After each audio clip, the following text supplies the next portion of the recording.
Señor les decía. Y en mi ley, en la ley de Moisés está escrito, si ustedes no acatan la ley, van a perder la tierra, los enemigos se van a enseñorear de ustedes. Va a ser un desastre, porque las bendiciones mías no van a estar sobre ustedes. Quiere decir que las bendiciones del Señor en el Antiguo Testamento con el pueblo de Israel dependían de cuán obediente era el pueblo de Israel con el Señor. Si hay obediencia, hay bendiciones. Si hay desobediencia, hay toda una serie de maldiciones que el Señor listó en el Antiguo Testamento. Bueno,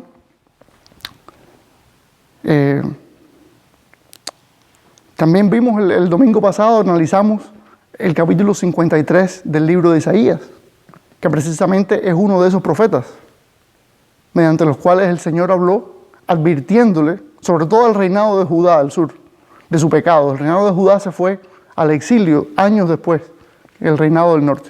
Pero bueno, el profeta Isaías les advirtió muy bien cuál iba a ser el juicio si no se arrepentían del pecado.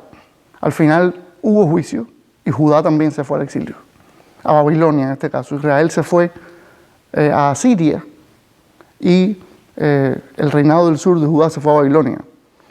Entonces, este capítulo 53 de Isaías es, en la parte del mensaje del profeta, es la parte donde el profeta, de parte de Dios, y perdón la reiteración de la palabra parte, Dios le promete al pueblo, a pesar del juicio que viene, una restauración futura. Eso es un mensaje que algunos profetas dieron, que a pesar del juicio que viene por el pecado del pueblo, un día el Señor, como no se olvida de su pueblo Israel, el Señor va a traer una restauración. Y muchas veces esa restauración, el Señor se refería a ella mediante el Mesías, que vendría mediante el Mesías. Por eso la mujer samaritana, si se acuerdan, en el libro de Juan, la mujer samaritana le dice a Jesús, cuando venga el Mesías, Él va a arreglar todo. Yo, claro, es que eso es lo que decían en los profetas, que el Mesías se iba a ocupar de todo el desastre que había, iba a poner todo en su sitio. Y por eso Jesús le dijo, soy yo el que tienes delante. Y entonces esa mujer vio todas las cosas que el Señor le decía. Primero dijo, tú eres profeta, pero después dijo, no, es que tú eres el Mesías. Y fue y lo dijo, y en fin, mucha gente vino a Cristo.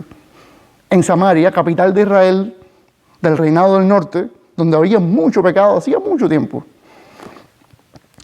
De hecho, después del cautiverio, ese reino del norte fue poblado por gente de procedencia dudosa.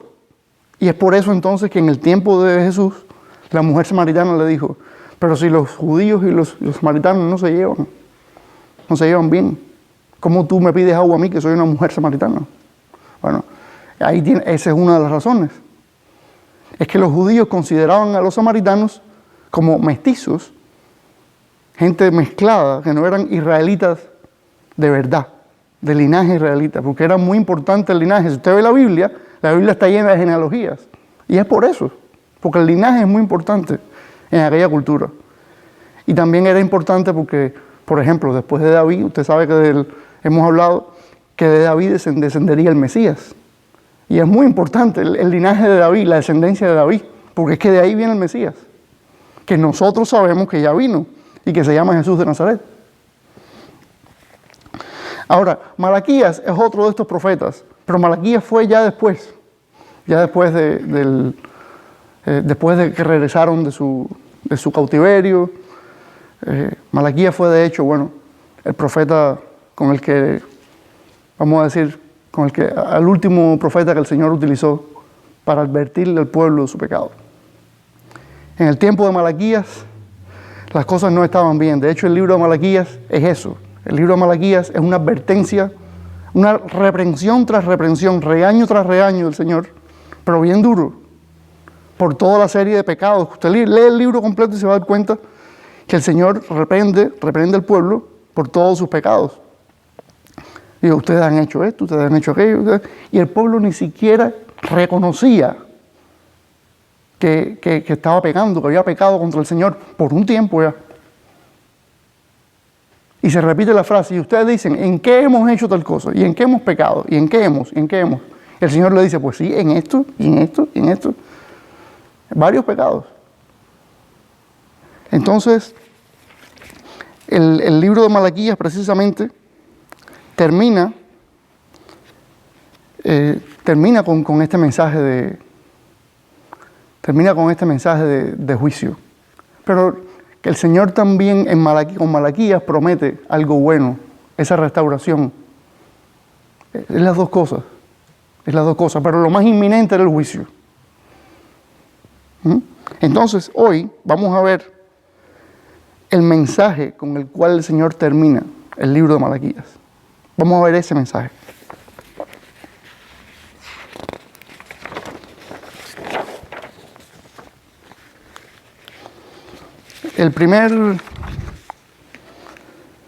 La primera parte del capítulo 4, primer versículo del capítulo 4 de Malaquías,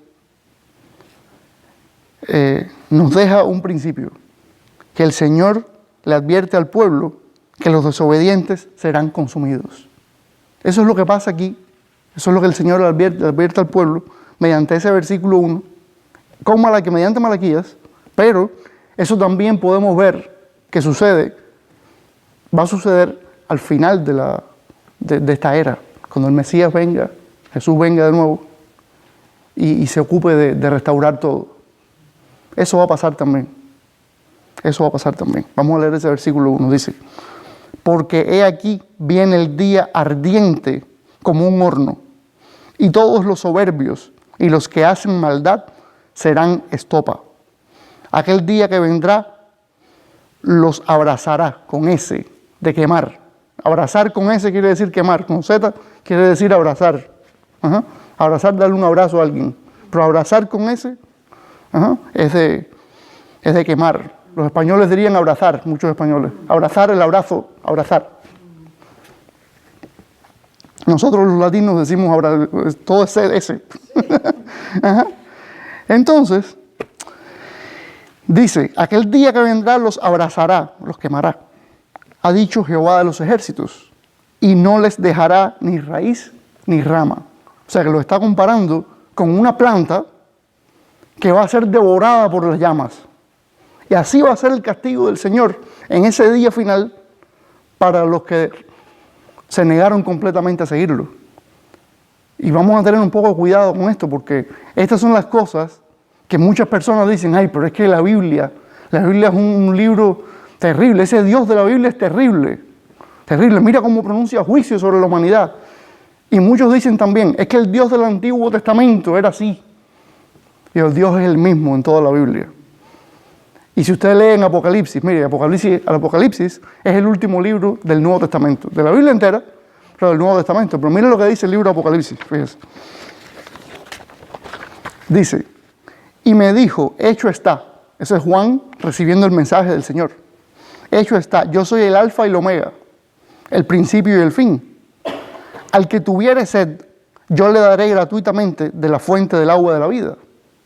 El que venciere, heredará todas las cosas, y yo seré su Dios, y él será mi hijo. Ese mismo lenguaje usó con Israel. Yo seré su pueblo, ustedes serán mi pueblo, y yo seré su Dios. Es el mismo lenguaje siempre. Pero los cobardes e incrédulos, los abominables y homicidas, los fornicarios y hechiceros, los idólatras y todos los mentirosos tendrán su parte en el lago que arde con fuego y azufre, que es la muerte segunda. Ese no es el Antiguo Testamento, ese es el Nuevo Testamento. O sea que también el Nuevo Testamento dice que, señoras y señores, a Dios hay que obedecerlo. Dios no solo hizo todas las cosas y a nosotros, sino que también envió a su propio Hijo a morir en una cruz.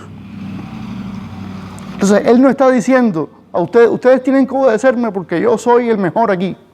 Bueno, Él sí es el mejor, pero el amor de Dios no se compara con ese juicio que le está pronunciando, porque el amor de Dios está disponible en todas las personas, porque ahí está Cristo, ahí está la cruz de Cristo, ahí está el sacrificio del mismo Hijo de Dios. Quiere decir que eso no es cierto. El amor del Señor sobrepasa muchísimo más, muchísimo la necesidad que Él tiene por su carácter justo de juzgar al mundo. Él sí va a juzgar al mundo, pero su amor está disponible para todos.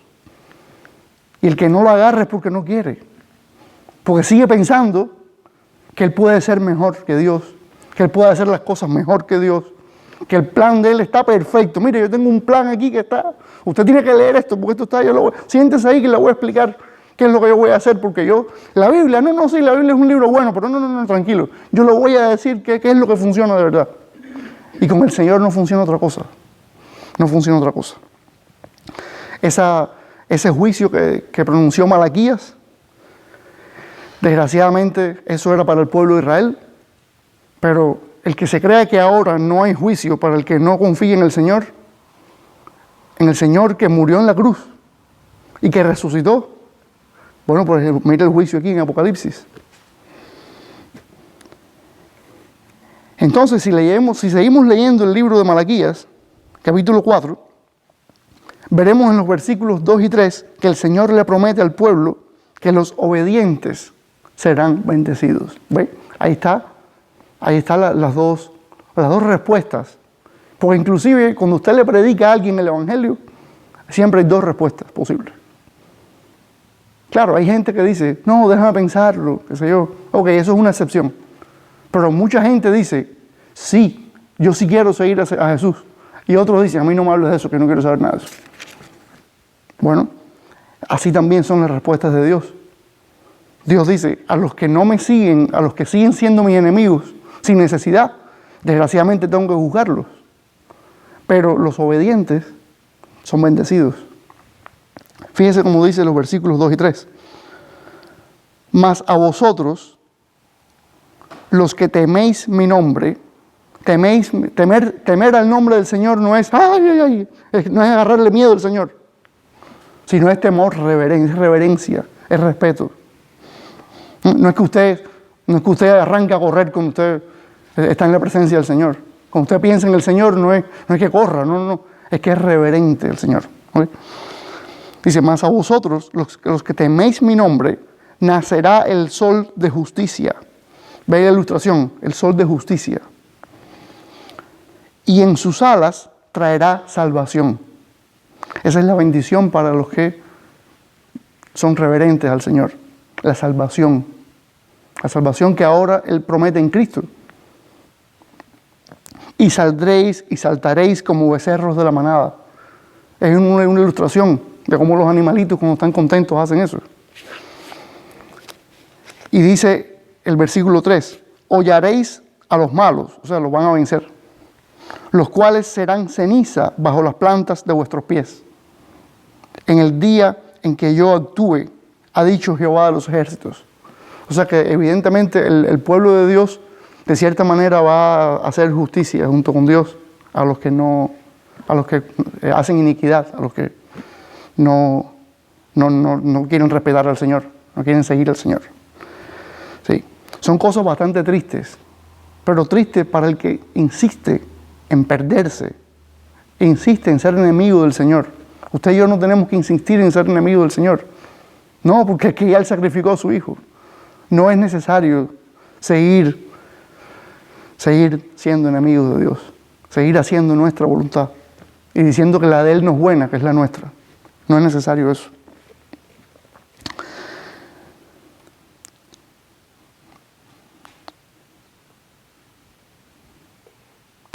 También tomé una nota aquí que dice, debemos entender que el plan de Dios siempre ha sido rehacer la creación y al ser humano. Entendamos eso. Ya que todo se corrompió en el jardín del Edén y así no es posible que Él habite entre las personas. Sí, el plan de Dios siempre ha sido habitar entre nosotros. Habitó con Adán y Eva en el Edén. Después, cuando fue pasando la historia, Él le mandó a los israelitas que hicieran un tabernáculo, como una tienda de campaña. Ahí iba a morar la presencia de Él. Pero después le dijo a Salomón, hazme el templo. Ahí moró el Señor, la presencia del Señor. No el Señor como tal, la presencia de Él. Pero Él promete después que va a morar entre nosotros nuevamente. Pero primero, Él tiene que rehacer todo esto. Porque dice Pablo, lo impuro y lo puro no pueden vivir, no pueden coexistir. No pueden vivir juntos, vamos a decir. Y para estar en la presencia del Señor, finalmente, hay que como dice Pablo, esto corruptible, se refiere a los cuerpos, tiene que vestirse de incorruptible, de incorrupción. O sea, tiene que haber una purificación, tiene que haber un proceso que el Señor va a hacer. Pero aún estando en esta carne, en este cuerpo humano, donde todavía hay pecado, y en estas mentes de nosotros perversas, que a veces se le ocurren cosas, que tenemos que inmediatamente pedirle perdón al Señor, porque eso que se nos ocurre a veces no es digno del Señor. Pues, aún así el Señor ha puesto su Espíritu en nosotros. Y mediante ese Espíritu podemos adorarlo a Él. Y esa es la garantía de que somos sus hijos. Es el Espíritu Santo, es la garantía.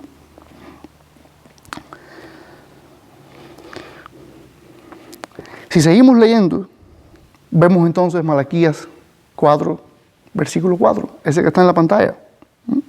Ese que está en la pantalla que dice: acordaos de la ley de Moisés, mi siervo, el cual encargué en Horeb, al cual encargué en Horeb ordenanzas y leyes para todo Israel. Horeb es el monte de Sión, el monte donde subió Moisés a copiar la ley, a que el Señor le diera la ley. Vemos entonces aquí que el Señor le recuerda al pueblo en qué se basa la bendición de Él o la maldición. El pueblo de Israel tenía que recordar la ley de Moisés. Ese fue el pacto que el Señor hizo con el pueblo de Israel. Claro, mediante el profeta Jeremías, el Señor le promete al pueblo: un día yo voy a hacer otro pacto con ustedes. Jeremías capítulo 31.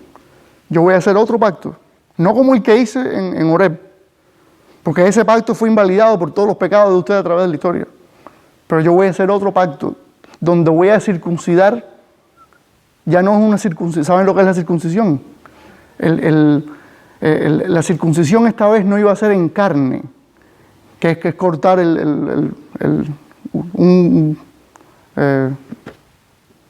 es cortar el prepucio del hombre, del miembro masculino.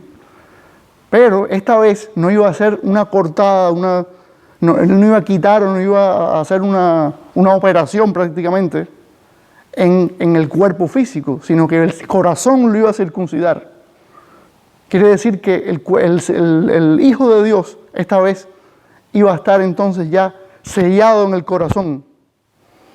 En el corazón mismo el Señor iba a hacer una obra tan grande que es como una operación espiritual. Eso dijo Jeremías: un día yo voy a circuncidar sus corazones, dijo.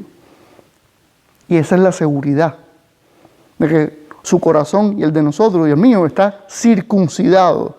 Eso quiere decir que está preparado completamente para esa obra, para esa comunión con el Señor. Que ahí está la obra del Señor en nuestro corazón.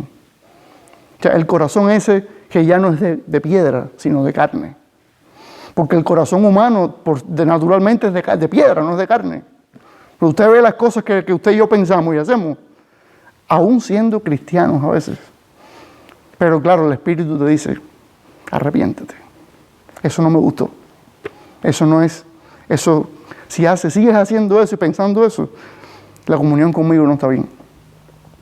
Y uno más temprano que tarde va y: Señor, perdóname. Y el Señor quiere, cuando uno pide perdón, que uno reciba ese perdón.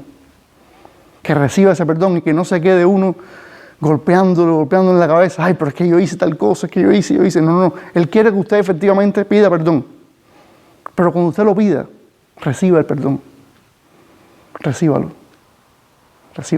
Porque el Señor quiere que usted tenga esa comunión con Él. Y que usted, en el medio de todas las aflicciones que hay en esta vida, que usted viva ese gozo espiritual con Él. Y usted no puede vivir ese gozo espiritual si usted no acaba de recibir el perdón del Señor. Ahora, si usted no se arrepintió, no es posible que reciba el perdón del Señor. O sea, esto puede parecer una jerigonza. Puede parecer que está todo enredado esto que estoy diciendo, pero en realidad no está ningún enredado. Pero, Señor, perdóname, te perdono. Ahora, si pecaste y no le pides perdón al Señor, es imposible que el Señor te perdone. Así es como funciona. Y el pueblo de Israel, bueno, ahí Malaquías le estaba advirtiendo: yo los voy a juzgar por la ley de Moisés. Eso es lo que dice el versículo 4. Eso es lo que ustedes ven en la pantalla. Eso es lo que dice. Acuérdense, no es que Israel se le haya borrado en su memoria la ley de Moisés. No es que tengan una amnesia ni nada. Es que acuérdense, en ese caso quiere decir, como el ladrón en la cruz que le dijo a Jesús, acuérdate de mí cuando vengas en tu reino.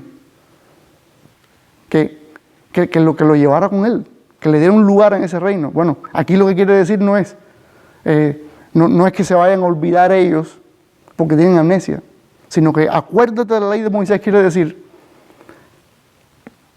haz según dice la ley de Moisés. Tienes que obedecer la ley de Moisés. Porque si no lo obedecían, entonces venían sobre ellos, como dije anteriormente, toda la serie de maldiciones que estaban listadas en la ley, que son muchas.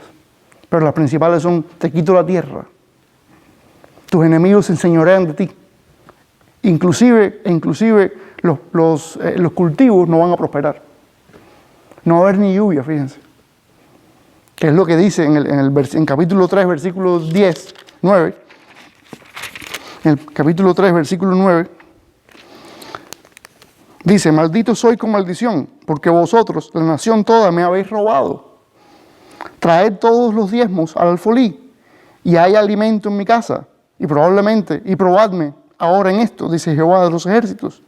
Si no, os abriré las ventanas de los cielos, y derramaré sobre vosotros bendición hasta que sobreabunde. O sea, inclusive estaba estipulado en la ley de Moisés que para que vivieran las personas, los descendientes de Leví, que eran los que servían en el templo, para que ellos vivieran tenía que haber contribución económica y de comida por parte del pueblo. Tenían que diezmar, era una ley súper complicada, con muchos incisos, es muy específica, si usted lee Levítico, usted se da cuenta que la ley del diezmo es súper compleja, pero ellos sabían en qué consistía, ellos sabían cada parte de la ley del diezmo, y sabían todo lo que tenían que llevar ahí al templo, sabían todo lo que tenían que dar, todos lo sabían. Y el Señor decía, bueno, si ustedes no me están trayendo los diezmos donde yo les he dicho, como ustedes, entonces me están robando. Y le decían, ¿cómo? ¿Y cómo vamos a robarle al Señor? Y yo, sí, ¿cómo no? Si me están robando. Si en la ley de Moisés dice que todo esto hay que hacerlo, ustedes no están haciéndolo. Entonces, son cosas terribles. Y fíjese que ahí dice que va a abrir la ventana de los cielos y va a derramar bendiciones. O sea, va a llover. Va a llover. O sea, si ustedes no hacen lo que tienen que hacer, voy a quitar la lluvia, los enemigos van a venir sobre ustedes, van a perder la tierra que les prometí a sus padres. Todo lo van a perder, y todo por falta de obediencia al Señor que los sacó de Egipto, tierra de esclavitud. Cuando eran esclavos en Egipto, el Señor mandó a Moisés, y Moisés se los llevó de Egipto. Y es eso lo que está diciendo Malaquías, es eso. Malaquías está diciendo, la ley, no caigan en pecado. Está bueno ya de pecado. Y a nosotros hoy el Señor también nos dice muchas veces, está bueno ya de pecado. Porque a veces nosotros los cristianos mismos, hay cristianos que desgraciadamente lo que me sorprende no es que un cristiano caiga en pecado, porque si usted y yo creemos que somos mejores que nadie y que no podemos nunca caer en ningún pecado, mire, yo creo que es mejor que revisemos nuestras vidas y nos demos cuenta de que la tentación siempre está ahí, como dice Pedro, que el diablo siempre está, pero que la carne también, todavía hay pecado aquí en este cuerpo y en estas mentes. Y creo que debemos revisarnos si pensamos que no podemos nunca caer en pecado. Yo creo que esa es la actitud, una actitud bastante infantil, y no quiero ofender a nadie con esto, pero eso también es para mí. Es bastante infantil de mi parte si yo pienso que yo no puedo pecar ya porque soy cristiano. O porque soy predicador, fíjese usted. No, yo estoy exento de eso. No, yo no puedo pecar. Y eso no le va a traer ninguna bendición delante del Señor. Porque usted va a caer en tentación tras tentación. Eso no trae ninguna bendición. El pueblo de Israel pensaba que porque era el pueblo escogido por Dios y porque el templo estaba allí en Jerusalén y la presencia de Dios vivía ahí, habitaba, ellos no podían ya. No había problema. No había problema. Pues bueno, el Señor se lo llevó al exilio, fíjense. Les quitó la tierra esa. El templo fue destruido. Pero el otro templo, el segundo templo, también fue destruido después. O sea que si usted y yo pensamos que no podemos pecar, eso nos va a meter en un problema tras problema, problema tras problema. Y mire, nunca vamos a crecer en el Señor. No va a haber crecimiento nunca. Nunca va a haber crecimiento. Así que lo que el Señor le dice a Malaquías aquí, que le diga al pueblo, es un paralelo. O sea, muchos principios de esto nosotros podemos extraerlos. Y es un paralelo para nosotros, porque nosotros tenemos la palabra de Cristo. Y desgraciadamente para nosotros, porque a nosotros nos gustaría que fuera, que el Señor nos dejara hacer lo que quisiéramos. Pero fíjese que cuando usted mira espiritualmente, debe mirar las bendiciones. La bendición espiritual que es vivir con el Señor y para el Señor. Y no mirar que, ahora yo antes hacía tal cosa y ahora no, qué sé yo. Pero, ¿qué provecho veía usted en hacer eso que usted hacía? La verdad. Porque yo ahora mismo puedo recordar 2 o 3 cosas que yo hacía. Ok, sí. Disfrutaba un momentico, una noche, un día. Y después.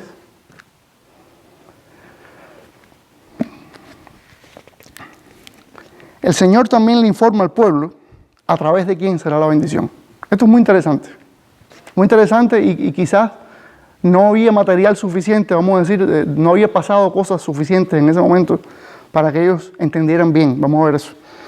Versículos 5 y 6. Dice, he aquí yo os envío el profeta Elías, antes que venga el día de Jehová, grande y terrible. Recuérdense que grande y terrible para los enemigos del Señor. Por eso dice grande y terrible. Claro, es que los enemigos van a ser castigados eternamente. Y dice el versículo 6, Él hará volver el corazón de los padres hacia los hijos, y el corazón de los hijos hacia los padres. No sea que yo venga y hiera la tierra con maldición. Claro, si no hay obediencia, hay maldición de parte del Señor. Y al parecer, aquí lo que está diciendo es que el profeta Elías va a venir y va como que a restaurar esa relación perdida entre padre e hijo. O sea, hay elementos de la obediencia al Señor que el profeta Elías iba a restaurar en el pueblo, que iba a preparar ese camino para el Señor. Ahora, sucede una cosa, que el profeta Elías ya había venido anteriormente. O sea, ya el profeta Elías hacía muchos años que había vivido en esta tierra. El profeta Elías fue un profeta que con mucho poder predicó la palabra del Señor, vivió para el Señor, hizo milagros para el Señor, de parte del Señor. No él, sino por poder del Señor. Tuvo su recaída también, porque se amedrentó cuando una reina malísima dijo, lo voy a matar. Salió corriendo y se escondió. Y allá fue a buscarlo el Señor. Le dijo, Elías, ¿qué haces ahí? No, Señor, imagínate, es que tú sabes que levántate que yo estoy contigo. Elías fue un hombre de Dios tremendo. Tanto así que Elías no vio la muerte. Elías no vio la muerte. El Señor se lo llevó. ¿Se acuerdan de Enoc, aquel hombre en el libro de Génesis? Que Enoc no vio la muerte porque el Señor lo tomó. Bueno, algo vamos a decir parecido, porque no tenemos en realidad esa descripción en el libro de Enoc, o sea, en el libro de Génesis. Esa descripción de cómo Enoc fue tomado por el Señor, no la tenemos, como Elías, que es un carro de fuego, dice, en fin. Fue una cosa preciosa, que su discípulo Eliseo vio eso, y Eliseo recibió el poder de Elías doblemente. Y Elías fue un gran hombre de Dios. Pero hay un problema con esto, que si nosotros pensamos que efectivamente Elías iba a venir en ese momento, en el futuro, en los años después de Malaquías, estamos diciendo que existe la reencarnación. Desgraciadamente, al Señor Jesús le decían, cuando Él preguntaba, ¿quién dice la gente que yo soy? No, que tú eres Jeremías o cualquier profeta, otro profeta, quizás por el poder con el que predicaba, por los milagros que hacía, porque decía que iba a sufrir. Jeremías fue un profeta que sufrió muchísimo en su ministerio. Entonces quiere decir que el pueblo le había abierto la puerta a creencias que estoy casi seguro que eran de las naciones vecinas. El Señor les dijo, cuidado con los pueblos de alrededor, que tienen todo tipo de creencias y hacen todo tipo de abominaciones. Pero ellos desgraciadamente se mezclaron con esa gente Y empezaron a creer algunas de esas cosas. Y puede que alguna de esas cosas haya sido eso. Que una persona que había vivido puede reencarnar y volver a vivir, qué sé yo. Entonces, pues, en los libros de Reyes, sobre todo, pueden leer del profeta Elías. Pero eso no quiere decir que Elías fuera a venir nuevamente. Entonces, de manera que el profeta Elías aquí significa una persona, un hombre que va a venir con un poder y con una obra similar a la que hizo Elías, en nombre del Señor, para restaurar cosas perdidas espiritualmente en el pueblo. Entonces, en el libro de Malaquías, hemos visto en este capítulo 4 que Dios le advierte al pueblo que los obedientes serán bendecidos el día del juicio, mientras los malos serán juzgados, serán quemados, dice. El Señor los llama a obedecer la ley de Moisés. Les promete que enviaría antes del juicio a un profeta con un poder similar al de Elías para que enderezara, vamos a decir, los corazones del pueblo. Los cristianos tenemos el privilegio y la bendición tan grande de saber quién fue ese profeta. Nosotros sabemos quién fue, pero eso es porque el Señor Jesucristo lo dijo. Si no, no supiéramos. Porque ¿cómo usted interpreta entonces? ¿Cómo interpreta usted que en la Biblia dice que Elías iba a venir si ya Elías vivió antiguamente? Fíjese que mientras Jesús profetizaba acerca de su sufrimiento y todas esas cosas, su muerte a manos de las autoridades y todo, mire lo que él le dice a sus discípulos. Dice, entonces sus discípulos le preguntaron diciendo, ¿por qué pues dicen los escribas que es necesario que Elías venga primero, antes de la venida del Señor? ¿Por qué es necesario que Elías venga primero? Obviamente, acabamos de leer en Malaquías. Malaquías sucedió 400 años antes de Jesucristo. No hubo voz profética en el medio, en esos 400 años. Ahora, estaban preocupados porque los escribas, es decir, los especialistas en la Biblia, en el Antiguo Testamento, que es la Biblia de ellos, en aquel momento, ellos decían que Elías tenía que venir antes que viniera el Señor. ¿Y por qué dicen los escribas que, bueno, es que lo dice el libro de Malaquías, que Elías tenía que venir? Dice, respondiendo Jesús, les dijo, a la verdad, Elías viene primero. O sea, lo que dice en la Escritura es cierto. Elías viene primero. Y restaurará todas las cosas. O sea, que había una labor de restauración que en efecto Elías, entre comillas, iba a hacer. Como dijo Malaquías ahí. Ahora, miren lo que dice, esto está interesante. Mas os digo que Elías ya vino. ¿Cómo? Mas os digo que Elías ya vino y no le conocieron, sino que hicieron con él todo lo que quisieron. Eso quiere decir que abusaron de él. Que no hicieron caso del mensaje que él traía de parte de Dios. Es lo que dice. Así también el Hijo del Hombre, el Mesías, Jesús, él padecerá de ellos. O sea que como mismo Elías fue castigado, vamos a ver quién era ahora, también entonces él sería castigado. Él también sufriría a manos de las autoridades, como Elías sufrió. Pero bueno, Elías no sufrió a manos de nadie. Ahora, dice aquí el apóstol Mateo, entonces los discípulos comprendieron que les había hablado de Juan el Bautista. O sea, dice Jesús que ese Elías que debería de venir fue Juan el Bautista, que fue precisamente el hombre que preparó el camino para el Señor. Juan el Bautista, un personaje con un poder tremendo también en su prédica, un personaje que vivió una vida austera, alimentándose de miel y de grillitos, de bichitos de estos, y vestido con piel de camello y cosas. O sea, era un personaje tremendo, que cuando la gente venía, él se aseguraba de que la gente de verdad estuviera arrepentida. Porque a eso vino él, a decir, el Señor viene atrás de mí. Él viene atrás de mí.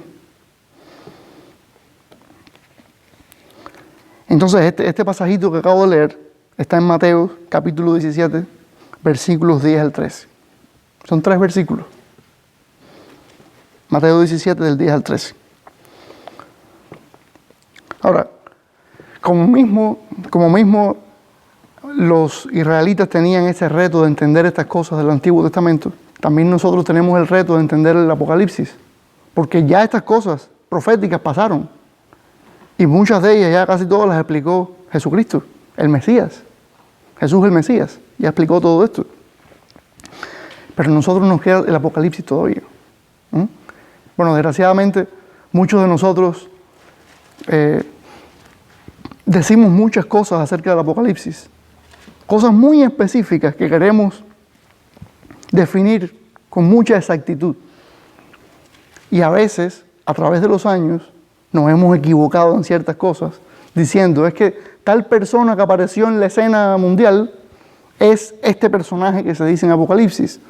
Y tal evento es tal cosa que dice en Apocalipsis. Fíjese, si usted ve la historia de la humanidad, siempre nos hemos equivocado en esas cosas. O nosotros los cristianos, u otros grupos religiosos también, se han equivocado muchísimo acerca de los eventos del Apocalipsis.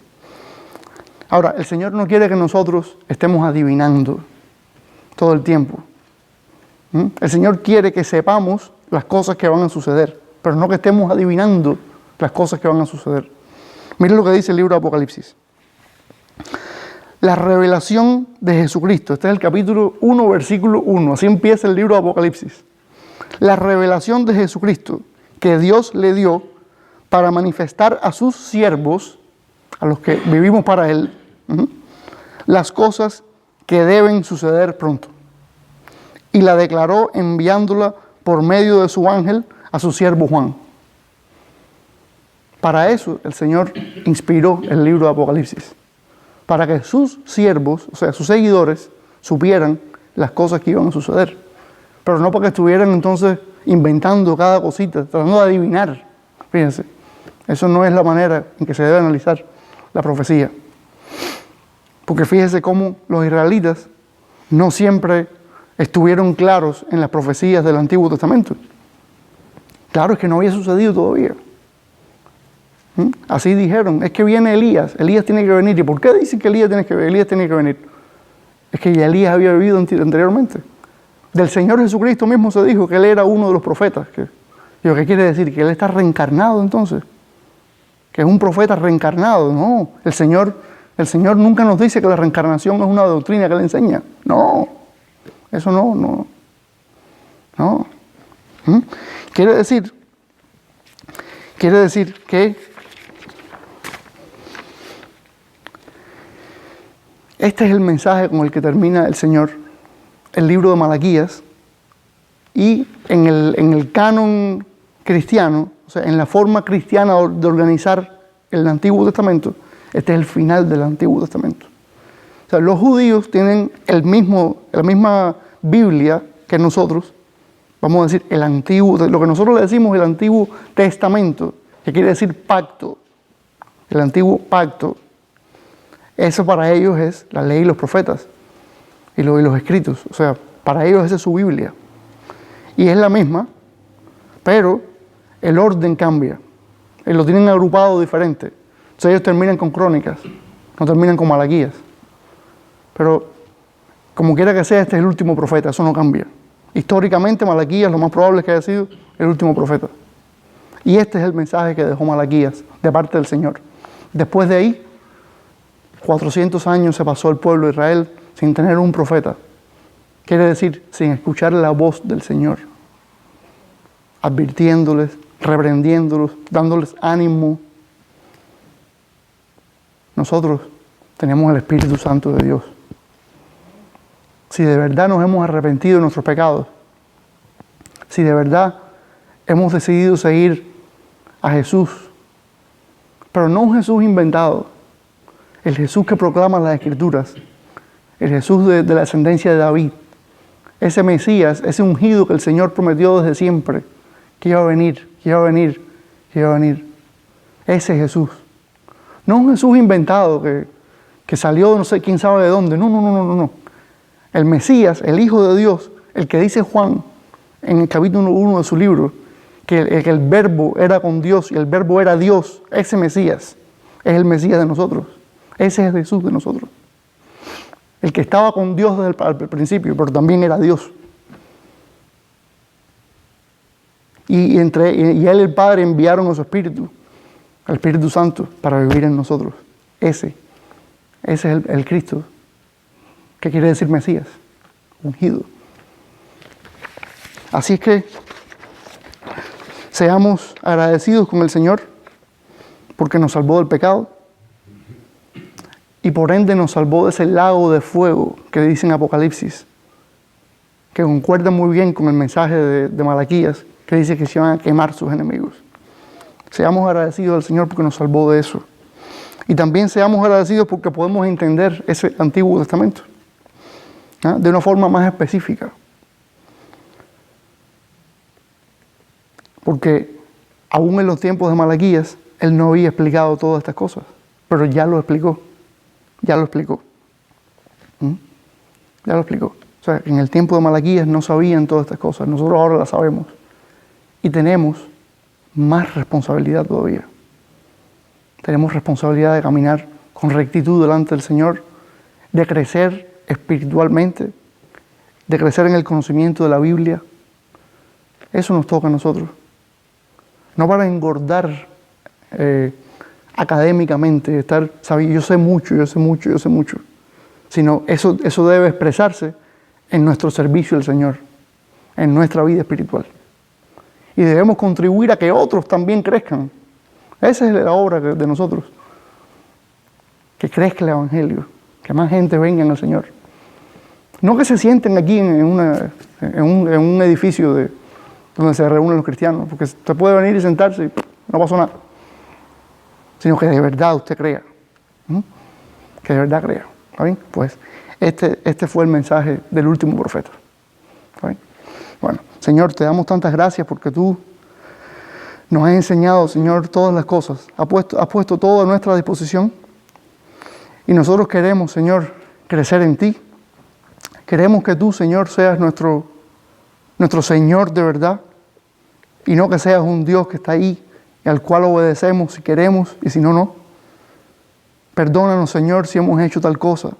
Porque en nuestra cultura de hoy se ve mucho eso. Dios por acá, yo por allá, y yo obedezco lo que quiero y yo hago lo que quiero y Dios está ahí para ayudarme cuando yo lo llamo. Señor, no queremos que seamos así nosotros. Ayúdanos a no ser así, Señor. Danos reverencia ante ti. Queremos ser reverentes delante de ti, Señor. Entender tu palabra. Ir aprendiendo poco a poco, Señor. Queremos poco a poco, Padre, servirte, que quiere decir vivir para ti. Vivir para ti, Señor. Gracias por enseñarnos tu palabra, gracias por los profetas del Antiguo Testamento, porque muchos profetizaron acerca de ti, Señor Jesús. Muchos. Gracias, Señor. Gracias por todo. Te pedimos que nuestros corazones sean transformados y que esta semana vivamos para ti, Señor. Que podamos de verdad vivir para ti y ayudar al avance de tu reino, Señor. Gracias por todo, Padre. Gracias por todo. En el nombre de Jesús. Amén.